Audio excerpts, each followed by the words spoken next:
Now, since we're ahead of time, I thought of one other thing I might talk about, because Horst has been, as the one who reminded me of it. Horst, do you want to tell everybody your problem with your prime? It's solved. Sorry.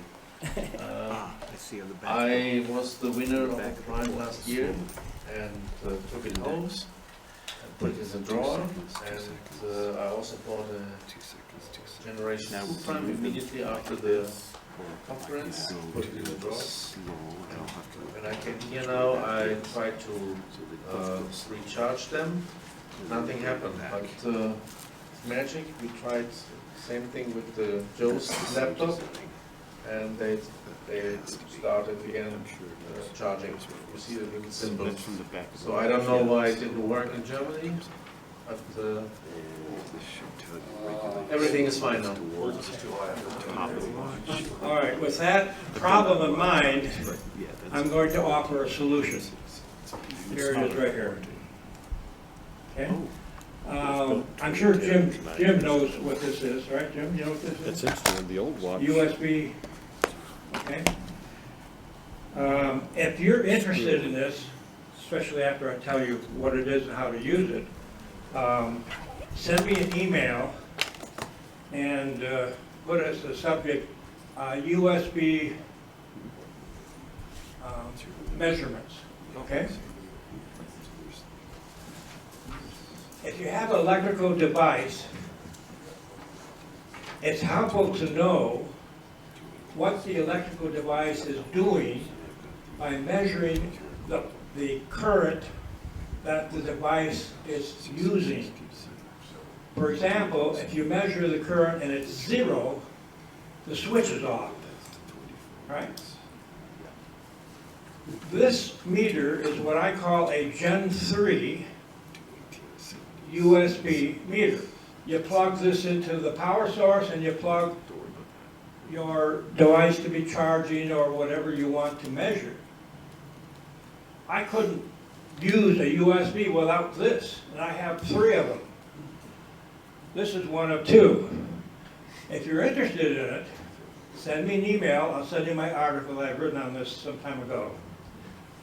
When you plug this in, and I wish I could do that so we could all see it, but I'll describe it to you. This turns on in a kind of a white blue background, and it gives you 4 measurements simultaneously. It gives you the voltage to 3 decimal places. It's 4.972 volts. Your USB port has 4.972 volts. It tells you how much current is flowing from your USB port into your cell phone, calculator, whatever it is. It's also telling you the power that the device is using, and because it's time-based, it gives you the charge, or the watt hours, if you wish, that the device is using. So technically, that's only 2 measurements, it's 2 derived values. Well, yeah, of course. I'm not trying to make this an EE discussion of it. I'm always telling you what you can do. And so, what I tell people, if you have an iPhone and you're charging your iPhone, you don't stick your charger in the wall, which is what we normally do. It sits in your wall. You know, you have a charger, something like this, and it's plugged into the wall.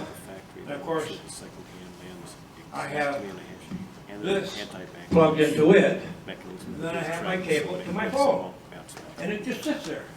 I come up at night, and I plug in my phone.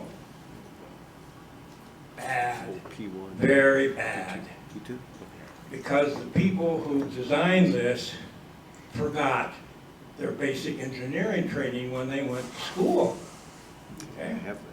If you look at an iPhone cable, and you look at that little lightning connector, those thin little traces, and there's 2 of them parallel, top and bottom, so you can do this or do this. That's a wonderful, great idea, great design.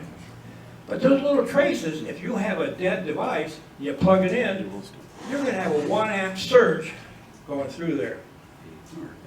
And if it's going into an uncharged capacitor, you know, it's going to be a very heavy current run. And I have seen burned contacts. So what I recommend you do is you unplug it here, plug the cable to your phone, and then plug it here, which has a much more robust contact. Yes. I would point out that the USB specification takes this into account, and devices have to be designed to not do that. But the reality, of course, is the devices are designed by people who do the minimum absolutely necessary to somehow get it through the conformance test, and the conformance test doesn't actually verify everything, and therefore we end up with devices that don't truly meet those specifications. So even though the committee thought about the very problem you described, it still actually happens. Yeah, I talked about reality or not theory. Yes. Now, the USB standard, USB 2, says it's 5 volts plus or minus 5%. That means that when I look at this display, the minimum voltage I should see is 4.750 volts. And this will have a little indicator that comes on, if you're not paying attention, to tell you that it's too low. Or 5.25 volts, also if it's above that, will tell you that it's too high. This device is a godsend for USB. This is Gen 4. Now, what else could you use this for? Suppose I have my cable, and I've got some load at the other end. I don't care what it is, as long as it's reasonably constant.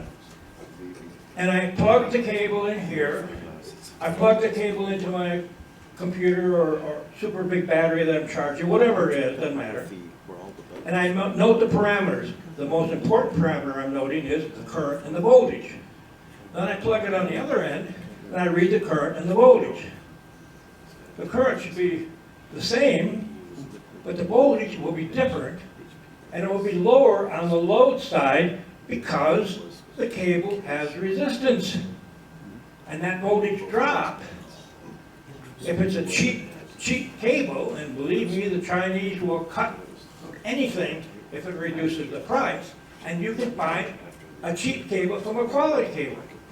People say, well, my phone takes longer to charge. It normally takes 2 hours. It's taking 3 hours to charge because you have a cheap cable. Is that a good cable? This is a good cable, sold by Anchor. It costs a lot of money relative to the cheap cables. Just because it has the woven exterior doesn't actually prove that there's anything good about the interior, but to a first approximation, the woven nylon ones usually tend to be better. But you have to use a device like you're talking about if you want to prove it, or else buy from a reputable vendor. You can literally take the difference in the voltage, say 0.3 volts or whatever it might be, take the current, you calculate the resistance. R equals E divided by I. And you get the ohms. A good quality cable invariably will say on the package 26 gauge wire. And you know. And what you'll find is that there's stranded wire, and to analyze it, you have to really cut them apart and count the number of strands inside there, because like you say, the Chinese will cut down the number of strands and make it a really very poor cable. This reminds me of something. Yes, sir. If we're about to leave that topic, before we do, I've got a hypothesis involving USB that might explain this behavior, and it might just generally be useful information for everyone. Well, I bought it, and if he's got his thing, why don't you measure it and tell us the numbers, and we'll see if we can use that to figure out what's going wrong. The cable seems to be tested because it now charges, right? Yeah. Okay. Yeah, no. You don't have your computer? You don't have the source? Well, let's measure. See, let's actually do that. Well, okay, but what I want to do is explain the detail about USB that has to do with these sort of things. If you don't mind taking a minute to explain. Yeah, go ahead. So one of the problems with USB devices, and this happened a whole lot more in the early days of USB than today, but one of the problems is that, as Richard said, the nominal voltage on USB is 5 volts, plus or minus 5%. And when you're without doing any negotiation, a device is not and this is ignoring USB 3 and USB Type-C, so we're just sticking with USB 2 at the moment. Without negotiation, the device is not allowed to draw more than 100 milliamps. 100 milliamps is the, if the device wants more than that, for instance, to charge a battery, it's supposed to tell the host, it's supposed to come up in a mode where it won't draw more than that. It's supposed to tell the host, oh, actually, I would like 300 or 400 or 500 milliamps. My iPhone, I want 1.2 amps. Yeah, that's outside the spec, but yeah. And the host is within rights to cut off the power entirely if the device exceeds that. Because everything is made cheaply in China, they don't actually put in circuitry to do that as a general rule. Where this becomes a problem for battery-powered devices is when a device with a lithium-ion battery, when the battery goes dead below a certain amount, the protection circuit disconnects the battery. Now you plug it into USB, it can't negotiate. And so the host can only provide 100 milliamps, which may not be enough to actually even start the battery charging process. Also, the processor in the device with the dead battery may not be running and able to supervise anything. The USB people had, in the spec, they had a solution for this, which is that there is what's called battery dead signaling. And the device, if it has a dead battery to that point where it can't do normal negotiation, is supposed to, by use of passive electronics, signal over the cable to the host, I'm battery dead, you have to deal with it. And the spec says how that's to be dealt with. What happened in the early days of USB devices, and maybe still a little bit today, is there were both hosts, there were both devices that did not properly do that signaling. And so what would happen is if you let it get that far dead, you could not charge it. I've got several tablets that are dead until I replace the lithium-ion batteries in them because they literally just cannot charge anymore. And the battery's dead, it needs to be replaced, but there's nothing else wrong with the device. But of course the battery is non-replaceable in most of these things by normal means. The other side of it is, though, that the host side is supposed to know, oh, I see battery dead signaling from that device, and I'm supposed to do special things to allow it to charge.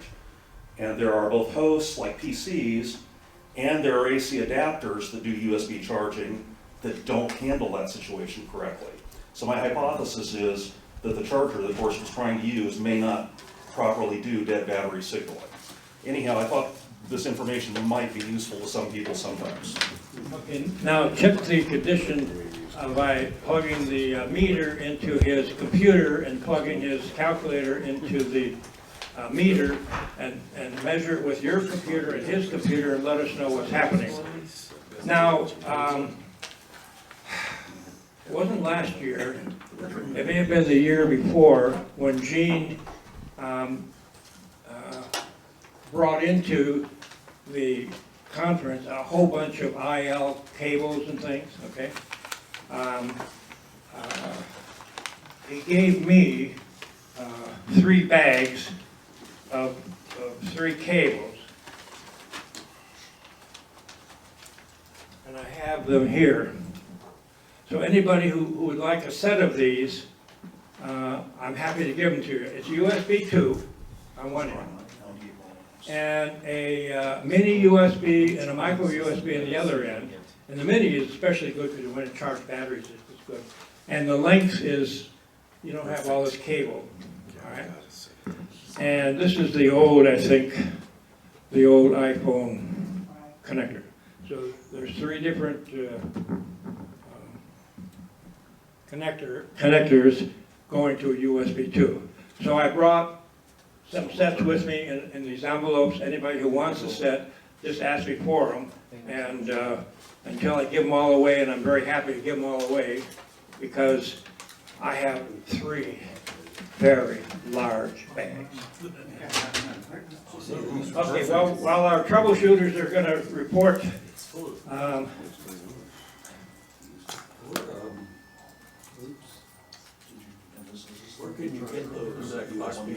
okay, these, you can get on the internet, search for, I guess it's USB.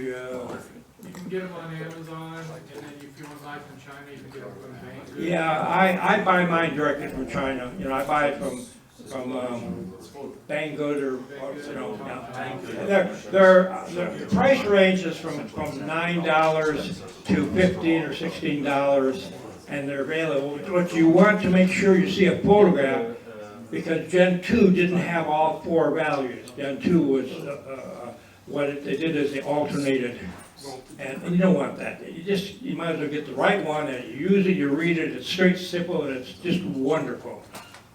And even if you're electronic and you got meters, you make all these measurements, this will run circle around any bench setup you want to make, trying to measure current and break the circuit. It just, you know, it's just not the way to go. This is the way to go, believe me.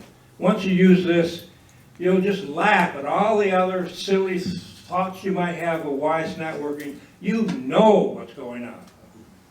And as soon as they connect up here, we'll know what they're doing. Is there anybody who would like a set? I've given them up before, okay. They use them in the hotels. Oh, yes. Did you give these last year? Yeah, I gave these out last year. You have a set? Okay. Yeah. Phil, you are a mathematician. You don't need this. Okay, I've got some more.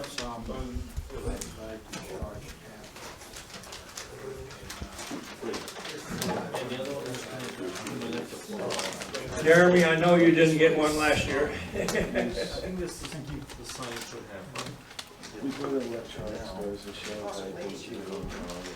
All right, the last 2 are gone. They're very handy, believe me. Now, if you don't use the iPhone one, because it's an older connector, and it's not the Lightning connector, what I do with that cable is I cut that at the farthest place into that wide connector, I cut it off. Now I've got a nice USB plug, and I strip the wires, and you can use it for whatever you want to use it for. So it's, you know.